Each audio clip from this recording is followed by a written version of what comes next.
Hey guys, Brandy here. Welcome back to the kitchen. Welcome back to Sewing Back. So today is Sunday. I'm fixing to head out to church, but before I do, I want to go ahead and get today's meal getting happy. And so I found, this is, I think her name is Holly Nielsen. And it doesn't have a blog, but this is like an all recipe I found.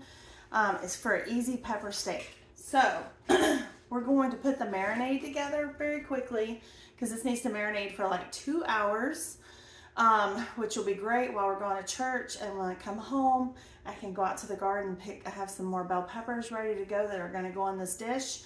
And I'm using beef stew meat I have done that before. When doing dishes like this, stir fry, different stuff like that. So it's a different take on using that cut of meat, and it works pretty good. But we want to get this marinade going. So what I have here for the marinade is we need 3/4 of a cup of water. We need 1/4 cup of honey, 3 tablespoons of soy sauce. I'm using Aminos because that's what I have. We need 1 tablespoon of Worcestershire sauce. You need 1 tablespoon of garlic, which I went heavy on the garlic, 1 tablespoon of ginger, and I already have that diced up. And you need 1/4 of a teaspoon of pepper flakes, and it says 2 tablespoons of cornstarch. I don't have cornstarch, but I have the gargum, which you can use in place of that. So that's what I'm gonna do. So let's get this mixed up. Okay guys, this is some water we're putting in there.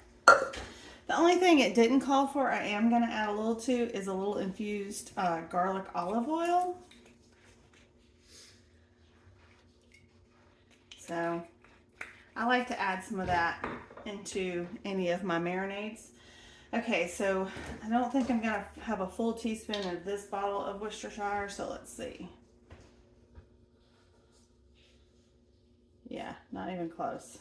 I knew it was almost gone. So I found another bottle on my shelf. This is why it's good to have a stocked pantry so that you have what you need. So that's Worcestershire sauce. It was 1 tablespoon.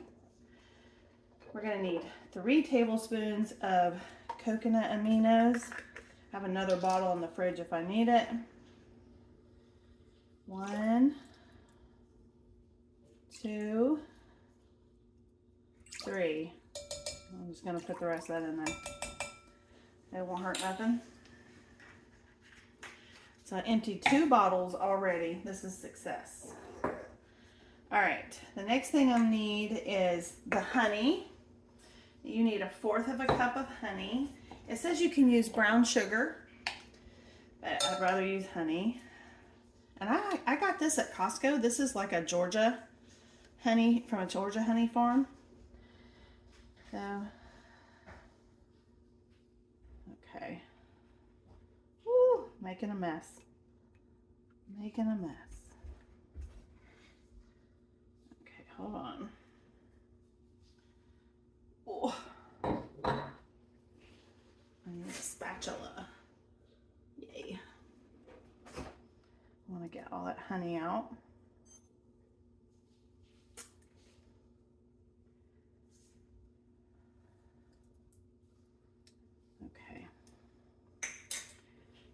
There. I'm going to take my little doohickey.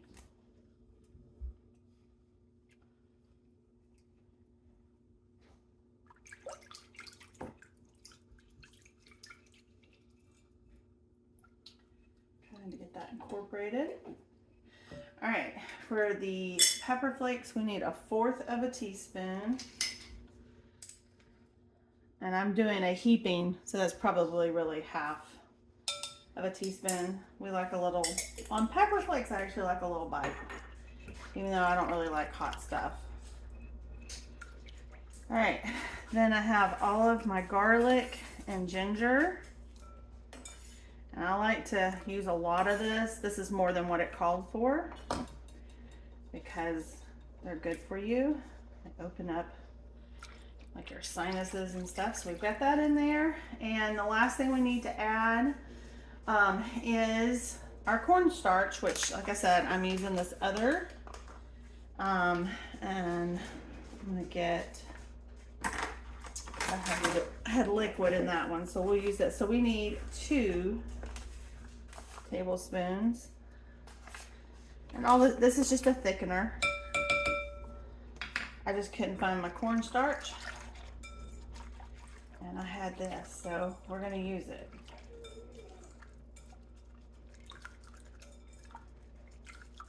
And that's your marinade. That's how easy it is to pull together a marinade. It smells really good. And so now what I'm gonna do is I'm gonna get a Ziploc bag to put my meat in. And oh yeah, that thickened up really nice. That really thickened up nice. Okay, so I'm gonna get a Ziploc bag to put my meat in. And I'm gonna pour this in it so it can sit in the refrigerator while I'm gone. All right, guys, so I've got my meat in my bag. I'm gonna go ahead and get this in the bag. This really gelled up.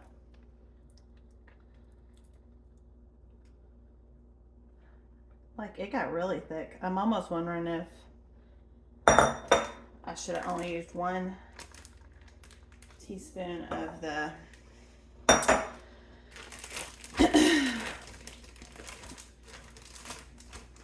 gargum that I used to thicken it with. Actually, I think.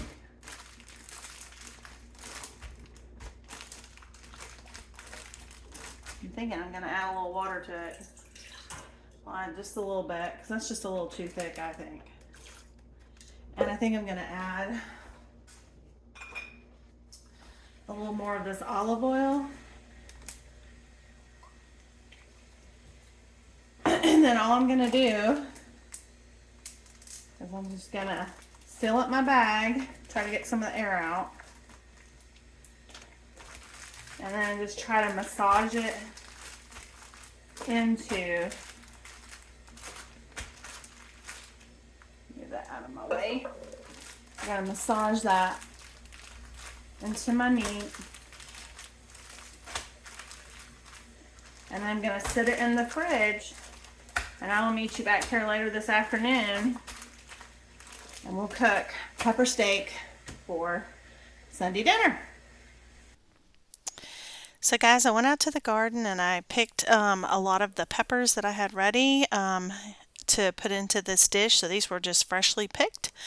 One other tip I want to give you, if you're using a tough cut of meat like I am, I'm using stew beef, you're going to want to take that beef and cut it into smaller pieces than the actual cubes that the stew beef kind of comes in, because it's not, this is a quick cook, and stew beef typically, because it is a tough cut of meat, is something you want to braise or slow cook for a long time to make it tender. So if you want this to be edible, as far as not super chewy and all that, then you're going to want to cut your pieces into very small amounts, which also means you can spread out that stew meat if you don't want to use as much meat.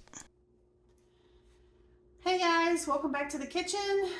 It's later in the day. Remember earlier this morning before church, we made the marinade for our pepper steak, and I made a mistake in this. I thought it was odd how it gelled, and it says, I did not read, when I made the marinade, I was supposed to put everything in there except the cornstarch, or I used the gargum, and so to thicken mine. And so it said that is supposed to be added at the last when you're cooking it. Well, I already have it in there, so we're going with it, because it is what it is. I'm not wasting food. I can always add more if I need to. So I also realized I do not have sliced green onions, but I have plenty of onions, plenty of homegrown peppers from my garden, and I'm not worried about it. It does call for some sesame seeds, and I do have those, so we'll just go with it. So you will need, if you're making this recipe, and I will link it, you're supposed to have green onions to top, to like have finish off, and some sesame seeds. So I'm not going to worry about the green onions. And I'm also, it calls for canola oil, vegetable. I won't be using that. So, so the first thing I want to do is I'm serving rice with mine. So I have brown rice here. And let me put this over here. So this, I just finished a video, which should come out before this one, on making homemade chicken soup and bone broth using chicken feet. And I just canned up that bone broth, and this was what I had left over. I added a little bit of water, so I have 4 cups here, and I actually put the cap fat that I had taken off because that's lots of flavor. I just didn't want it in my canning jar, but I definitely want it in my rice. So I'm gonna pour this into my pan here. I mean, that just looks like so much flavor. And I'm gonna add a little bit of salt and pepper. But I'm not gonna add any more fat to this because it doesn't need it. It has plenty. So that was 4 cups of broth. And we're gonna add 2 cups of rice. Well, let's say 2 cups. Let me look at it. This is brown rice. I probably do 1 2/3. I typically like more liquid so that my rice isn't chewy. I don't mind a little texture, but sometimes it could be a little much. And I'm going to turn this on my back eye. There we go. Oops. And let's see. I'm just going to give that a stir. And we're just going to get that going. And so this is going to take probably about 30 minutes. And so when we get closer to being done with our rice, we're going to bring it to a boil. And then I'm going to put my lid on and simmer it. And when I get to probably about the last 10 minutes, we will go ahead and we're going to cook this up, fry it up in a few tablespoons of, I'm going to use some coconut oil. And once that gets cooked, the meat gets cooked through, then you're supposed to take it out and you're supposed to, and what it says is you're supposed to take the meat and put it in and try to reserve the marinade.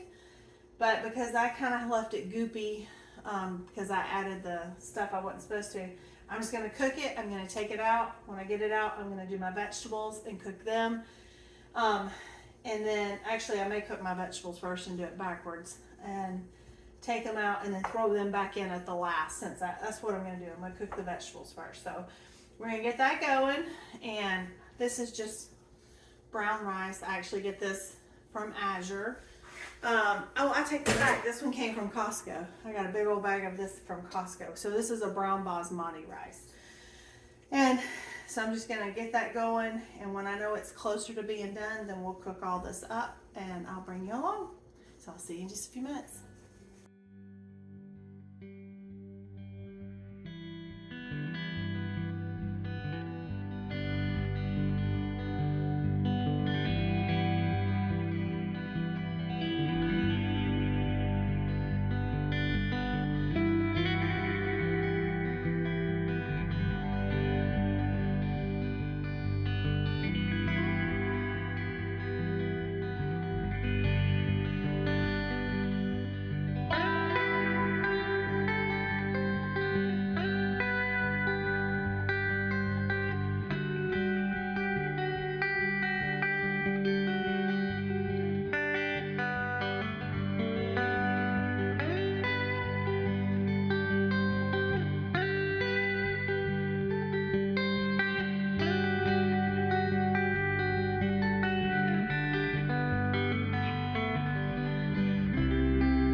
All right, guys, so I just got done. So I got a little on a plate, but you can see the steam coming off. And I'm gonna taste it. I'm gonna try to taste it and not burn my mouth.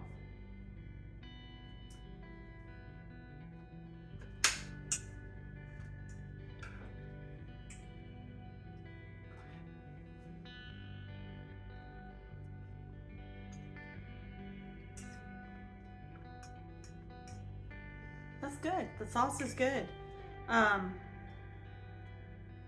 Yeah. So I think it would have went better if I would not have put the cornstarch in like I did, but it worked out. It tastes really good. This was super easy. So I guess read the directions. The rice is really good with that bone broth in it, even though it's chicken bone broth.